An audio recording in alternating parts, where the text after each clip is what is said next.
In this lesson, we're going to learn how to strum with the right hand some very simple rhythm patterns. First, we're going to have to use an E minor shape with our left hand. Let's take a quick look at that now. Now, as you recall, when we did the Drunken Sailor, the right hand played downstrokes, and we had 4 in a bar, which were actually quarter notes, like 1, 2, 3, 4, another bar, 1, 2, 3, 4. Then we switched chords to a D major chord in order to play the song. Now, if you want to get a little bit more interesting and dynamic with your right hand playing, you can add different types of more complicated strum patterns. Now, we're not going to get too complicated just yet. We're going to look at some very simple patterns. Now, quarter notes are just simple downstrokes, but we can play 8 eighth notes in a bar. That is, we can go down and up. On the count of 1, we go down on 1, and then we say and in between 1 and 2. So we get 1 and 2. Now that 1 and represents 2 eighth notes being played in the time of 1 beat. Let's look at that. First quarter notes, 1, 2, and now with 2 eighth notes, 1 and 2. Now you can see that is starting to give me a more interesting rhythm, especially if I extend that a full bar. 1 and 2, 3, 4. 1 and 2, 3, 4. Now, what you can do is you can practice what I've just played. On the downstroke, you can hit all the strings, but on the and, the other eighth note, on the way up, because it's in between the beat, don't feel like you have to hit all the strings on the way up.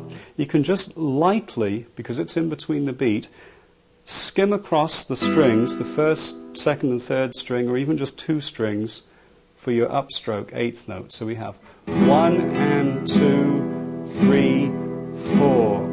1 and 2, 3, 4. Now at this point, I wouldn't bother changing chords. That's too much for you to think about at this point. You want to try and get a nice flowing down and up stroke with the right hand.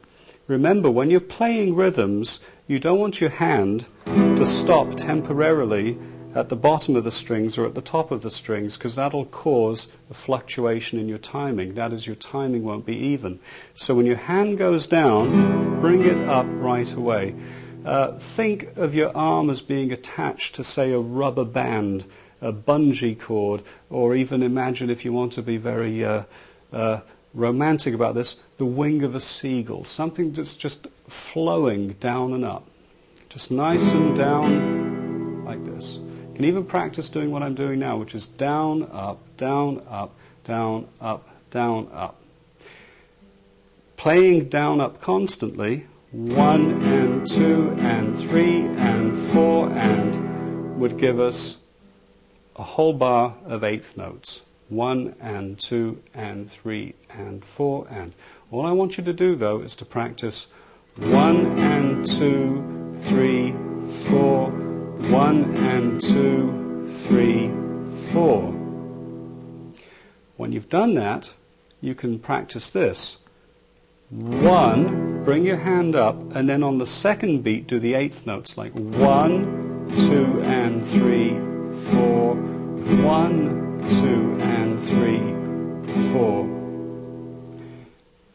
You can also go 1, 2, 3 and 4, 1, 2, 3 and 4, 1, 2, 3 and 4, and last of all, you can go 1, 2, 3, 4 and 1, which would sound like this. 1, 2, 3, 4 and 1, 2, 3, 4 and 1. Remember to hold the pick lightly too. Don't grip it and drive it through the strings. Once again, think of the wing of a bird. It just goes down gracefully. It doesn't really stop, and then it flows back up. Better to think that way than a clock going tick, tock, tick, tock. You don't want to be too mechanistic about it, yet you want to maintain a flow and keep everything in time. Good luck with that. To conclude this lesson, we're going to learn another chord. It's a C major chord. Let's take a look at the left hand.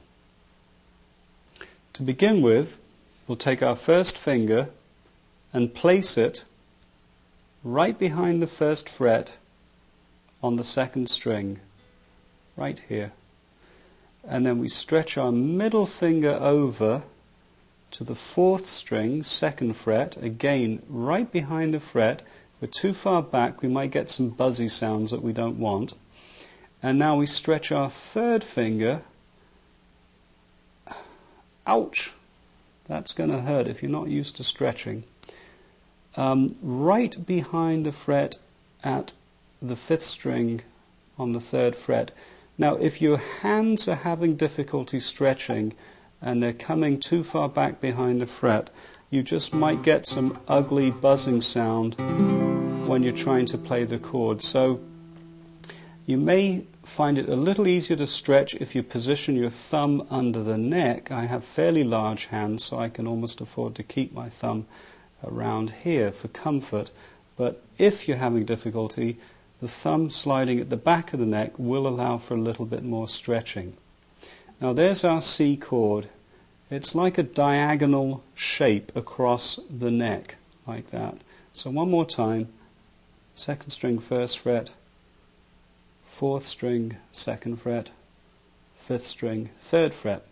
And with this chord, we want to play with the pick from the fifth string down. Try and avoid hitting the sixth string if you can. Here it is from the fifth string down. Very nice sounding chord, and one that's used a lot when you're accompanying with songs. Here it is if I accidentally hit the sixth string. It's not too bad, but you want to try and avoid hitting the sixth string if you can. That's our C chord. Now we're going to take a look now at how to change from D major to C major, because it's quite difficult to do. Now I'm setting up a D chord with my left hand. If you recall, very quickly, first finger, third string, second fret, middle finger, first string, second fret, and third finger, second string, third fret.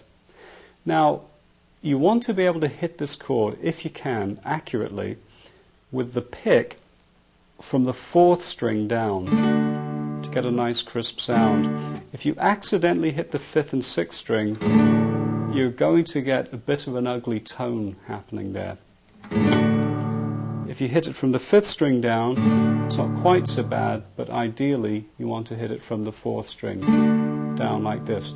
Now, one of the problems changing from D to C, particularly D to C for some reason, is most people, when they switch to C, always want to put their first finger, then their middle, and painfully slowly their third finger over like that. So if they're doing a song where they have to change rather quickly from D to C, they end up going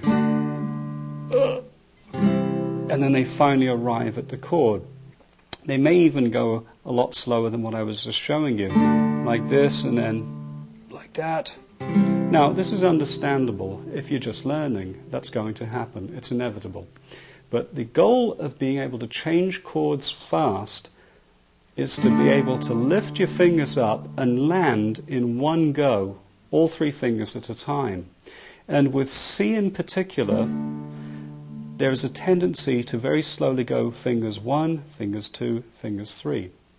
Now, what I recommend you do to speed up the process for you to arrive with your fingers all in one go, what I'm suggesting you do is, instead of placing your first finger and then your middle, then your third, do a reversal.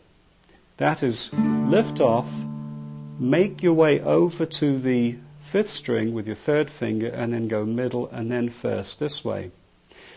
Now, this may even slow you down more temporarily. If you go like this, you may be going, oh goodness, I'll never get this down.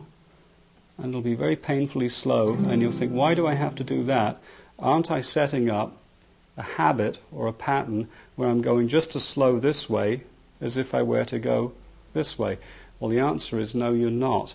If you go in the reverse sequence with your third finger, middle and first, you'll find after a few days of steady practice, you'll find that your fingers will gradually land in one go. It will work. Trust me on this, it will work. So D chord, lift your fingers up in the air. Don't just scoot over the surface of the strings. It's often a good idea to lift up, put your third finger, middle and first, and you should be able to practice landing with all three fingers in one go. Good luck with that.